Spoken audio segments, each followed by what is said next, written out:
નમસ્કાર મિત્રો, જય દ્વારકાધીશ.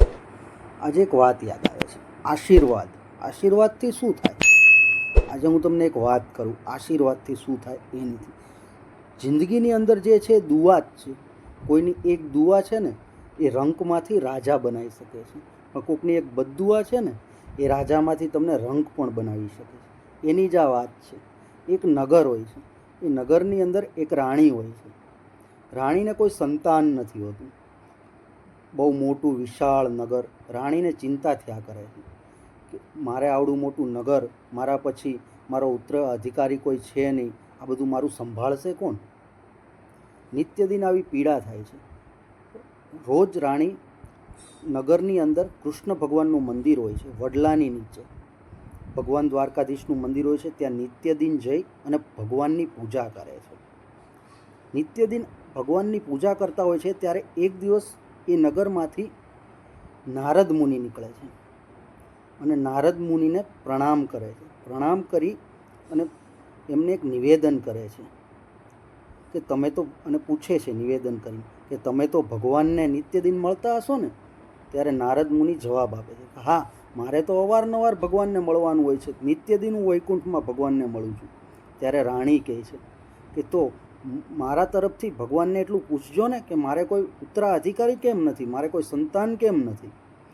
ત્યારે નારદ મુનિ જવાબ આપે છે હું ચોક્કસથી પૂછીશ, અને જ્યારે ફરી વખત અહીંયાથી નીકળીશ ને ત્યારે તમને એનો જવાબ આપીશ. વાત ત્યાં પૂરી થઈ જાય છે.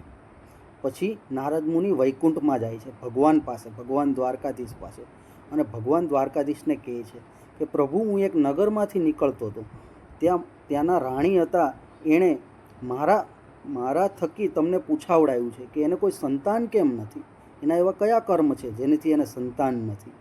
ત્યારે ભગવાન એને કહે છે, બતાવે છે કે જો એના નસીબમાં નથી. એટલે જ્યારે માણસના નસીબમાં ના હોય ને તો ત્યારે માણસ કંઈ પ્રાપ્ત નથી કરી શકતું. ભગવાન શું કહે છે? એના નસીબમાં નથી. વાત ત્યાં પૂરી થાય છે. બને છે ઘટના એવી, આ જ વાતને 6-8 મહિના, વર્ષ દિવસ, 1.5 વર્ષ, 2 વર્ષ થયા. 2 વર્ષ પછી નારદ મુનિ ફરી વખત એ જ નગરમાંથી નીકળે છે. ત્યારે રાણી ત્યાં જ બેઠા બેઠા એના 2 પુત્રની જોડે ભગવાન દ્વારકાધીશનું ધ્યાન ધરી અને એની પૂજા કરતા હોય છે. ત્યારે નારદ મુનિને જોઈ જાય છે. નારદ મુનિના ચરણ સ્પર્શ કરી અને એમનો આભાર વ્યક્ત કરે છે કે તમે ભગવાનને કીધું ને તો ભગવાને મને 2 પુત્ર આપ્યા. નારદ મુનિ અચંબિત છે કે આવું કેવું? ભગવાને તો મને ના પાડી હતી કે એને તો 2 પુત્ર, તો એને ભગવાને 2 પુત્ર કઈ રીતના આપી દીધા? ત્યાંથી દોટ મૂકે છે નારદ મુનિ અને વૈકુંઠ તરફ જાય છે. વૈકુંઠ તરફ જઈ અને ભગવાનને પૂછે છે કે પ્રભુ, આ કઈ લીલા છે? તમે મને તો ના પાડી હતી કે એના નસીબમાં નથી. ત્યારે ભગવાન કહે છે હું હજી એ જ કહું છું કે એના નસીબમાં નથી જ, તો પછી એને 2 સંતાન કઈ રીતના? પછી જે લીલા બતાવે છે ભગવાન એની નારદ મુનિને. બને છે ઘટના એવી, જ્યારે રાણી એના શયન ખંડમાં સૂતા હોય છે રાત્રે, ત્યારે કિલ્લાની નીચે એક સ્ત્રીને પ્રસૂતા થવાની હોય છે. પ્રસૂતા થવાની હોય છે ને ત્યારે એ ચિલ્લાતી હોય છે. ચીખ, એનું દર્દ એટલું હોય છે કે એની પીડા કોઈ સાંભળવા માટે તૈયાર નથી હોતું. ત્યારે રાણીને એના કક્ષમાં, એના કાનની અંદર એ જે સ્ત્રી પ્રસૂતા હતી ને એનો અવાજ પડે છે. અને રાણી બારીમાંથી નીચે જોઈ અને તરત જ ત્યાં જાય છે.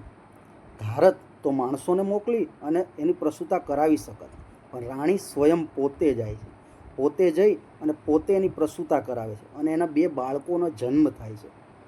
એ સ્ત્રીને એ 2 બાળકોનો જન્મ થાય છે ને પછી એ 2 બાળકો પ્રસૂતા કરાવી અને રાણી એને પરત આપે છે.